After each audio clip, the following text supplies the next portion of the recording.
Chuckles. Chucky Chuck. Chuck McGill is an unhumorous, serious, some might say sanctimonious sort of fella. He lives a solitary life, divorced from his only wife but married to his work as a lawyer. He has severe anxiety in the form of electromagnetic hypersensitivity. But that's not what I'm here to talk about. I'd guess that Chuck is one of the most universally hated characters in Better Call Saul, and while I get why, I just can't seem to climb aboard the Chuck train. It's easy to hate Chuck. He's deliberately unlikable and does crummy things. However, we view Chuck through Jimmy's eyes, which of course contributes to our negative perception of his overall character. Despite his faults, I can't help but feel connected to him. I can fix it. I'm not going to use this video to tell you that Chuck was right, although there is an argument to be made that he was. Instead, I'm going to tell you why I think he deserves a deeper look. Chuck is a complex person with genuinely good reason to feel negatively towards his brother. So yes, I am a Chuck McGill apologist. Unabashedly so. For a few reasons. First, despite his confident self-presentation as a giant in the legal profession, Chuck is painfully insecure. And nobody can trigger this insecurity as well as our friend Jimmy. Sure, Jimmy's a cheat, a loser, a scam artist. Chuck towers over him morally and professionally. But Jimmy has something that Chuck sorely lacks. Jimmy gets people. He can connect with anyone. His charisma can charm even the hardest cynics and criminals. Meanwhile, Chuck could barely make his wife laugh. As a result, Chuck has a serious envy of Jimmy's charisma, something that, despite all his professional success, he could never quite get. Second, I believe that Chuck morally regresses because of Jimmy's inability to really try to improve. We see a duplicitous side of Chuck when it comes to Jimmy's law career, but it's at least partly with the aim of doing what he thinks is right. Jimmy is no saint, and it drives Chuck absolutely bonkers to think that he'd take up law. So much so that he's willing to abandon his own moral codes just to prevent him from practicing. Third, I believe that Chuck really does love Jimmy, but lets his insecurities cloud those feelings. The McGill brothers have a complicated and difficult relationship. We often lose sight of the love they shared because they only showed it in the smallest of ways. But it's there. I never found myself hating Chuck. I just felt horrible for him. And I hope that by the end of this video, you feel horrible too.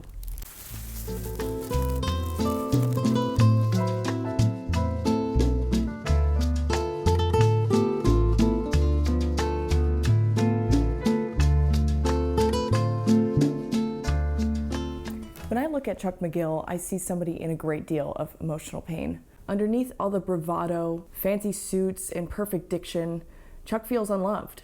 His aversion to himself stems from childhood. He may just as well have been the shit before Jimmy was born, but as soon as Jimmy came around, all bets were off. Their mother was smitten. And this is how Chuck McGill, greatest legal mind I ever knew, stayed trapped in feelings of envy and self-hatred. Who'd have thunk it? Mommy issues. My favorite flavor of insecurity. We don't see any evidence that Chuck's parents gave him much thought one way or another, but we, the audience, see him as a kind, responsible parental figure to a young Jimmy. We see little Jimmy working at his dad's corner store. Even at this young age, Jimmy is tuned into the criminal frequency. Overhearing yet another scammer ripping off his dad with some sob story, Jimmy tries to get his dad to wise up. Jimmy ends up concluding that there's no converting a sucker nor a scammer. They are who they are. Despite running scams and even stealing from his own parents, Jimmy was always the favorite. In a sense, we are like the McGill parents. We see Jimmy do genuinely awful things throughout the show, and yet we're still essentially rooting for him.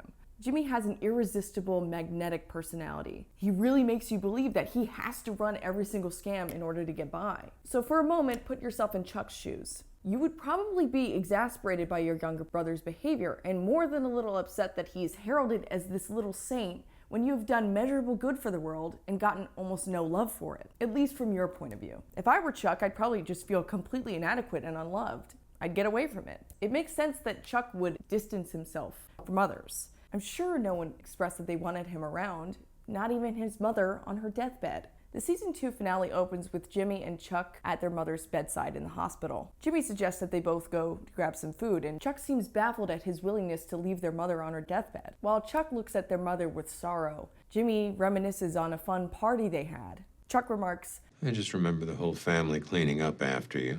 And that their mom had to leave her own birthday party just to drive Jimmy's friend home. Jimmy gets up, imploring Chuck to go eat with him, but he refuses. Jimmy says he'll get him a sandwich and leaves. Chuck looks on at their mother and begins to cry. She suddenly coughs and groans. He stops crying and he gets close to her, hopeful. She calls out for Jimmy. No, Mom, it's me, Chuck. She calls out for Jimmy again, and he starts to say it again, and she flatlines as he holds her hand. Chuck's the one who stayed. He does everything right, and even the most pain-filled, intimate moment is still about Jimmy. Jimmy comes back to an empty bed holding the sandwiches. Stunned by the news, Jimmy asks Chuck if she said anything before she died. Chuck looks at him, then stares straight ahead and says, No. I mean, seriously imagine being Chuck in this situation. You've spent your entire life working hard and upholding good citizenship through the law, while your troublemaking brother scams one person or another. Then your mom calls out for him instead of you as she dies. Even if the mom was in a stupor, Chuck will always experience this as the ultimate rejection. He boils with resentment towards Jimmy, who compartmentalizes his feelings to get what he needs. Not only does his mom not acknowledge him for staying by her side, she won't even acknowledge his existence, instead pining for dear Jimmy in her last utterance. This pain translates into another layer of resentment against Jimmy. Make no mistake, Chuck really dislikes himself, but Jimmy is a physical manifestation of everything Chuck doesn't like about himself. Michael McKean said that, I made my mom proud, but Jimmy made her laugh. He hates that he's not lovable or charismatic, but it comes out in the form of him hating Jimmy's messes and chaos. Chuck can't be funny or charismatic, but he is a hard-working, responsible member of society. And yet, his professional cred is completely overshadowed by Jimmy's overpowering charm. We see a great example of this in the dinner party scene with Chuck's ex-wife, Rebecca. At this point, they're still married and are having Jimmy over for dinner. Chuck tries to prepare Rebecca for Jimmy's arrival by telling her that they can use a signal for when she wants him to get rid of Jimmy. You can tell Chuck's embarrassed of his brother and expects him to make a fool of himself. Chuck has definitely built a life for himself that he considers serious and adult. This is not a world he thinks Jimmy can comfortably inhabit. It's also kind of his safe space. If he can't feel loved, at least he could feel respected. At this point, Jimmy's only just started at HHM. Chuck expects everyone to react to Jimmy as he does, so he's surprised when Rebecca receives him warmly. While at the dinner table, Chuck sings Rebecca's praises, stating that Yo-Yo Ma attended their wedding. Rebecca asks Jimmy how his first week at HHM went. And he starts talking about licking envelopes and Xerox machines, and it looks as if he's losing her a little bit. He compliments Rebecca's cooking and thanks them sincerely for having him over. Chuck actually smiles and looks really proud of her. It gets quiet.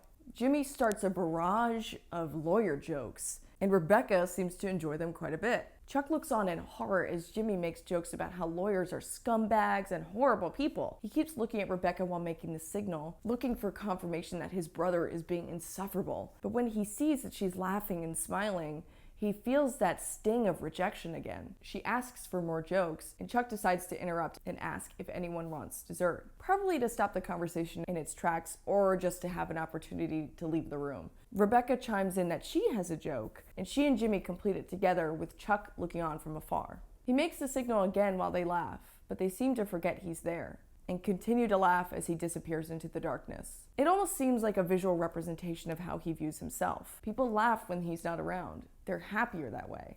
In this way, it's also a foreshadowing of his taking his life. Taking himself out of the equation doesn't do anything but lighten the mood. The scene cuts to Chuck and Rebecca laying beside each other. Rebecca says that she didn't know what Chuck was worried about, saying, Jimmy's great. Chuck says, Yeah. No, he's... Yeah.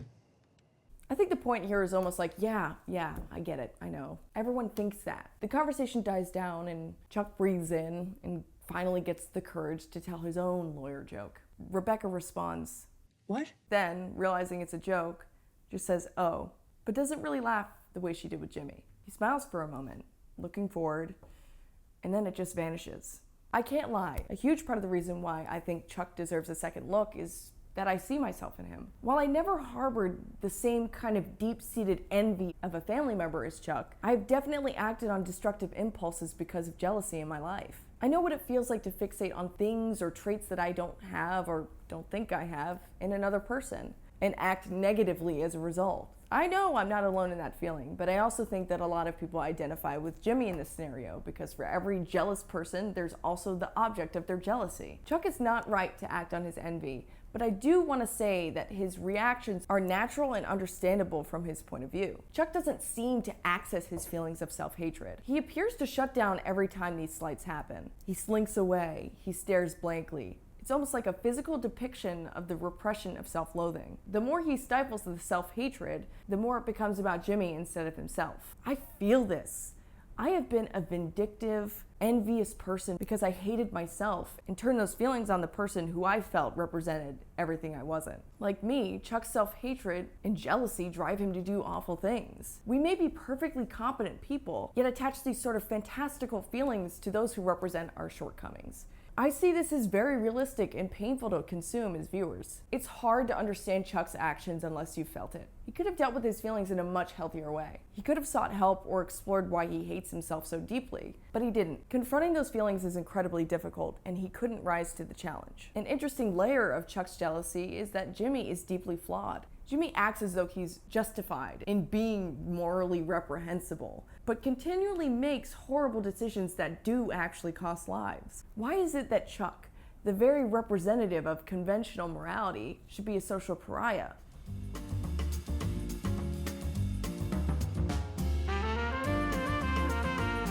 Chuck and Jimmy are nearly opposite when it comes to their senses of morality. Chuck has a pretty cut and dry conception of good and bad, as evidenced by his straight-laced appearance and conventional pathway to becoming a lawyer. He has a strong sense of justice, which is what attracted him to the law. There is nothing on earth that Chuck loves more than the law. He drowns himself in it. The only sense of passion we get from him lies in being a lawyer, and thus the ideas behind the law. Jimmy, on the other hand, falls outside the bounds of conventional morality. Jimmy operates with a kind of Robin Hood mentality, except instead of stealing from the rich to give to the poor, he manipulates innocent people to give to himself. He's definitely an ends justify the means kind of guy. Everything Jimmy does goes against the grain of what drives Chuck. To Chuck, Jimmy is the antithesis of the law.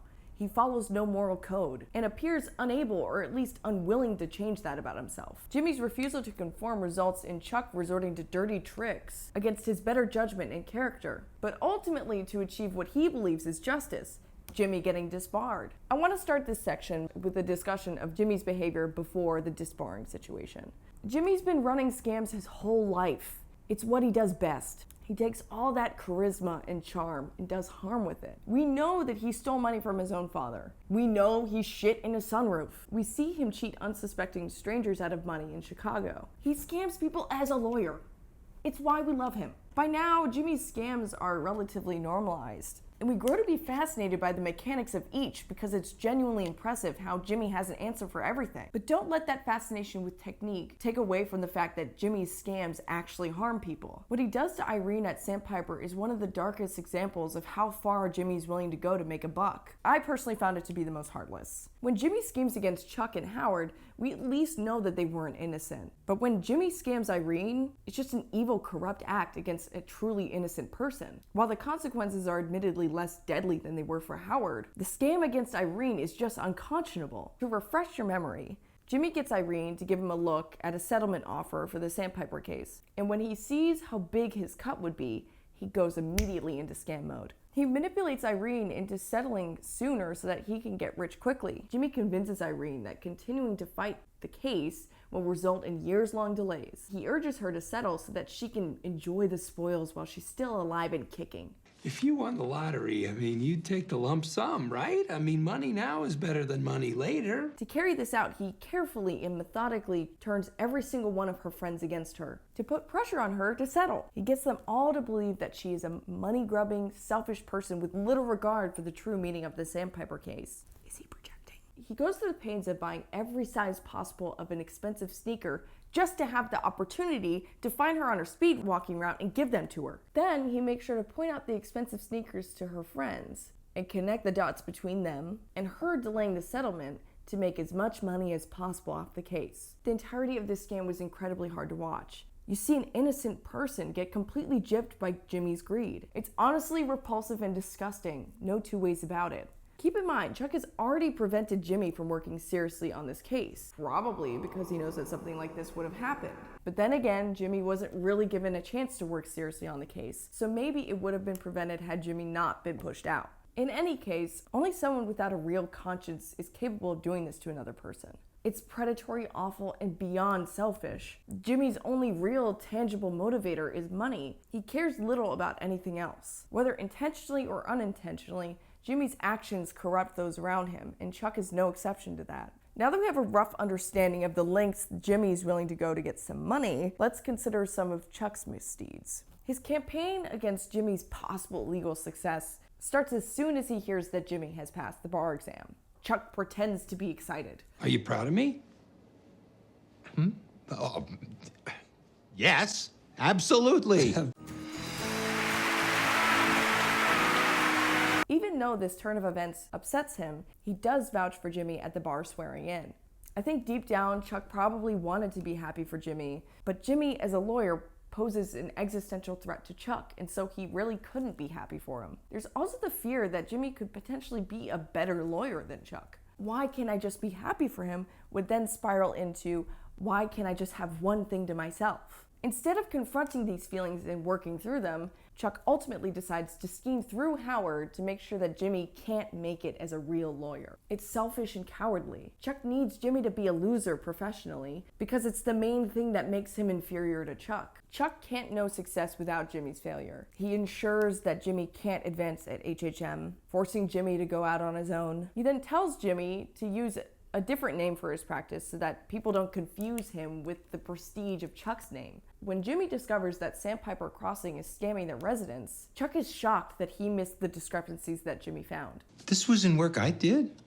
I think this ignites a competitive and destructive spirit in Chuck. It puts him on edge and makes him want to push Jimmy out. As the case balloons into a huge class action lawsuit, Chuck decides that they need to work with HHM on it and makes Howard cut Jimmy out of the case so that he can avoid the blame. Jimmy confronts Chuck and he reveals that he doesn't believe that Jimmy is a real lawyer and just completely belittles him. Jimmy tells Chuck that he's on his own as far as his mental illness goes. Things start to escalate when Kim secures Mesa Verde as a client and decides to leave HHM. Chuck manages to persuade Mesa Verde to stay with HHM. Angered by this, Jimmy photocopies Chuck's files and manufactures a mistake that will make Chuck look incompetent in front of Mesa Verde, which in turn makes him go back to Kim. Chuck confronts Jimmy and Kim, and they deny it. He also confronts the photocopy clerk who helped Jimmy, who also denies it. Chuck decides to cover his living room area in foil, faking a mental collapse to trap Jimmy into admitting that he doctored the files. Chuck plays the tape that he took of this situation accidentally in front of Ernie, who tells Jimmy. Then Jimmy comes bounding in, hurling horrible insults like, Oh, my brain used to work. I'm sick. I don't know what to do. No wonder Rebecca left you. What took her so long? and destroys that tape. Chuck, prepared with witnesses, calls the cops, intending to press charges. He says that he wants Jimmy to become a better person because of this, and that he'll be there to help him walk a new path when he's ready. Jimmy says in reality what will happen is that Chuck will get sick and an HHM employee will find him curled up in a space blanket, and he'll go to the hospital, but it'll be too much, and he'll die alone. Chuck is visibly shaken by this, tears in his eyes. He's hurt. It's a ghastly thing to say, and it seals their mutual vendettas. With Jimmy arrested, Chuck's real aim, Jimmy's disbarment, is in sight. Jimmy takes this opportunity to turn the scheming right up to 11. While Chuck prepares for the hearing to ensure that Jimmy cannot practice law, at the same time, Jimmy prepares for the hearing to completely humiliate Chuck. He goes to extreme lengths to completely and utterly destroy Chuck's reputation, and he does it flawlessly. Chuck, angered by Jimmy's flagrant scheming, but also incredibly hurt, delivers the speech that seals his fate. Jimmy managed to humiliate Chuck in front of his admired peers, in the only place where he feels important and worthwhile. Honestly, the court is like Chuck's church. It's sacred to him. And although his actions are understandable, what Jimmy did here was unspeakably cruel in my view. Jimmy's reaction to Chuck's misdeeds far exceeds them. Jimmy has a bitterness towards those who he feels got in the way of his chance at normal success, but he takes a reasonable emotional reaction to those events and blows them up into situations that actually ensure that he will never be a normal success story. Kind-hearted people don't do the things that Jimmy did. It doesn't even cross their minds. Chuck admittedly has some of that in him, hence his own form of scheming, but his scheming actually would have served the greater good had it worked. What good is Jimmy serving when he destroys Chuck's peers' opinion of him? What is he actually doing? Jimmy has no conception that his actions have consequences outside of himself. He doesn't consider the wider ramifications, only his selfish aims. He continually skirts responsibility for his actions, and we end up doing the same thing when we say that Chuck is the main reason Jimmy turned into Saul. Undoubtedly, Chuck's actions have a tremendous psychological impact on Jimmy, but he's still a sentient being who decides to move money for the cartel, who decides to manipulate an innocent old woman, who decides to screw Chuck further by venting about his mental illness to the malpractice insurance firm. The McGill brothers behave horribly towards each other, but Jimmy takes away the one thing that gives Chuck any semblance of joy. By taking away the law, Jimmy takes away Chuck's will to live. And I think subconsciously he knew that. By the time Chuck has been pushed out of HHM and Jimmy comes over to try to make amends, Chuck is projecting that he's overcome his electromagnetic hypersensitivity and resolves to appear strong in the face of a horrible betrayal. He tells Jimmy that there's no need to put on airs and that they're never gonna understand each other, delivering the final blow. But the truth is, you've never mattered all that much to me. It's blatantly untrue. Jimmy mattered a lot to him. I think he just wanted to shield himself from the very real pain of betrayal by projecting that he didn't care. Not only that, but he's pushing Jimmy away just to take himself out of the equation, just like in the dinner scene with Rebecca. It's why that night, Chuck relapses and tears his house to shreds, eventually committing suicide by knocking over a lantern and causing a fire. Some people believe Chuck when he said that Jimmy never mattered to him, but I don't. To me, a huge part of the tragedy of Chuck McGill is that there really was love between him and Jimmy. And it's painful to think that things could have gone so differently.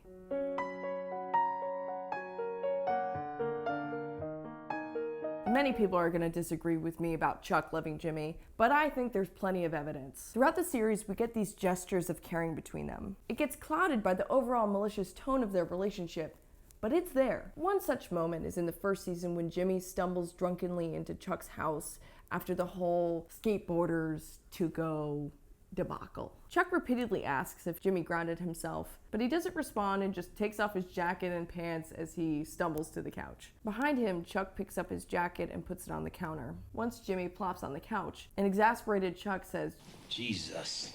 but covers him up with a blanket. He expresses concern, asking, Jimmy, you didn't drive like this, did you?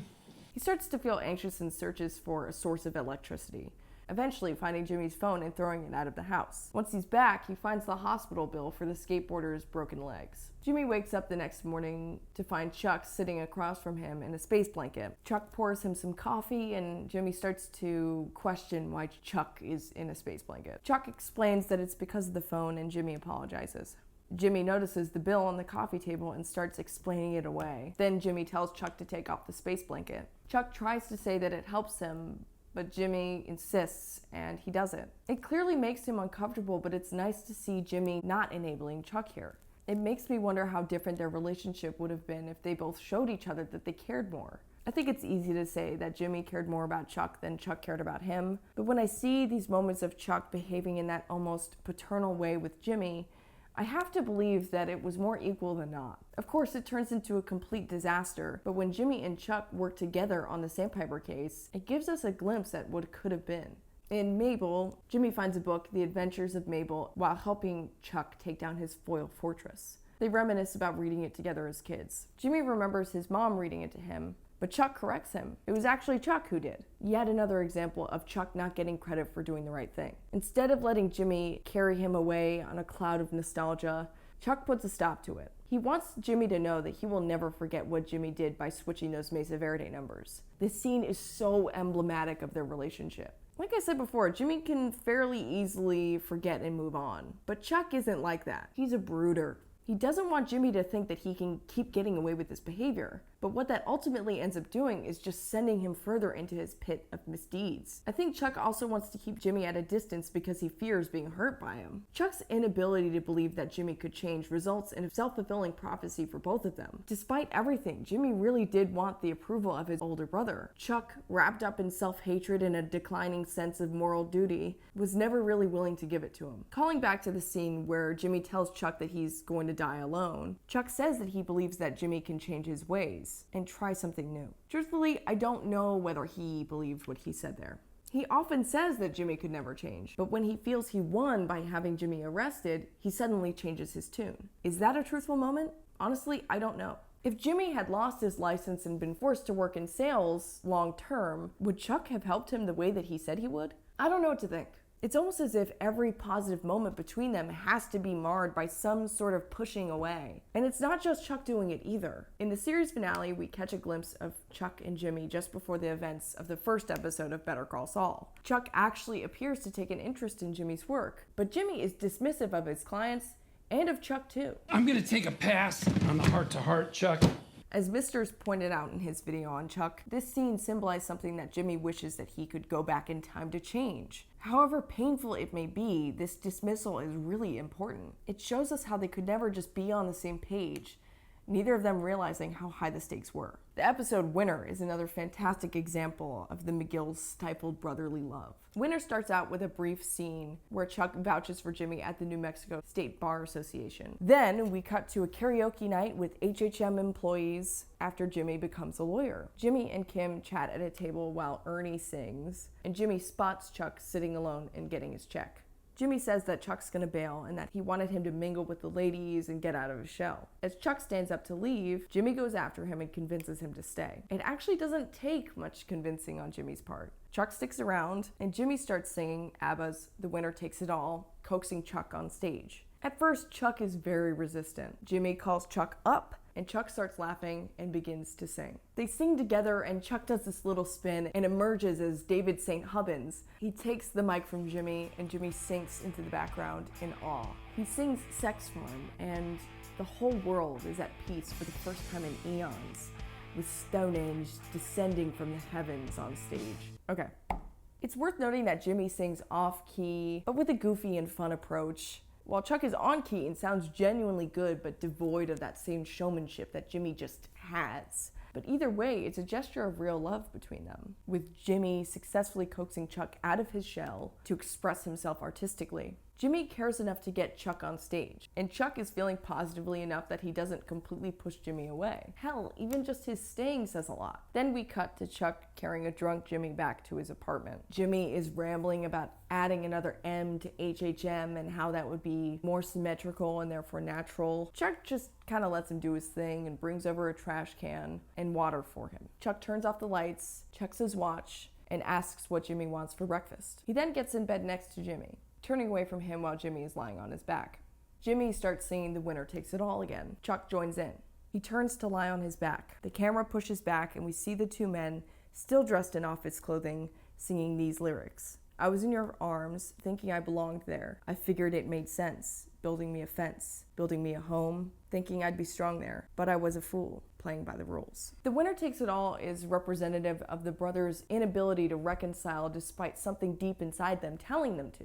More than anything, I think these lyrics tell us that they never felt safe with each other. We're also looking at this scene with the dramatic irony of knowing Chuck killed himself. When we see this raw and true brotherly connection that's left unsaid, we're just left with despair. I think both brothers are overly concerned with outward appearances, Chuck especially, but underneath it all, they do love each other. This scene made me sob violently when I first saw it, and every single time I see it, honestly. It's just so rare that we see Jimmy and Chuck setting aside their differences. When we return to the present day in that episode, Jimmy delivers a stunning monologue that releases all the vitriol he felt from Chuck and the establishment he represented. Jimmy twists the song into meaning that he will never get ahead by playing by the rules, and so he has to cut corners to beat them. I think by this point, Jimmy is thoroughly convinced that Chuck hated him all along. Chuck didn't do much to prove otherwise while he was alive, and especially not after he died. So I can't fault Jimmy for feeling this way. The sheer amount of pain associated with the brothers' inability to reconcile is enough to make anyone go mad. It hardens Jimmy completely. He's not the same afterward. While I do not believe that Chuck is the sole reason that Jimmy becomes Saul, the outcome of their relationship is a major contributing factor to his descent, and it makes these moments of goodwill between them sting us intensely. If we assume that Chuck really did hate Jimmy, we remove so much of the complexity of his feelings and what made him a brilliant character. It wasn't so cut and dry. It was too complex for even him to contend with. If Chuck hated Jimmy, we wouldn't have gotten the karaoke scene. Chuck wouldn't have stayed and asked what he wanted for breakfast. He wouldn't have read to him when they were kids.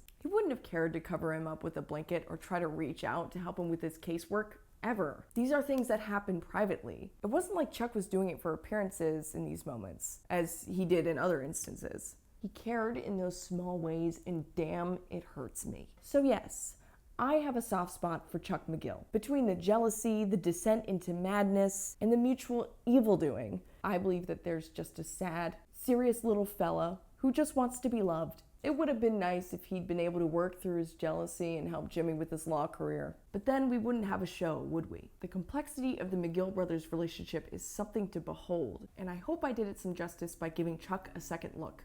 Peace.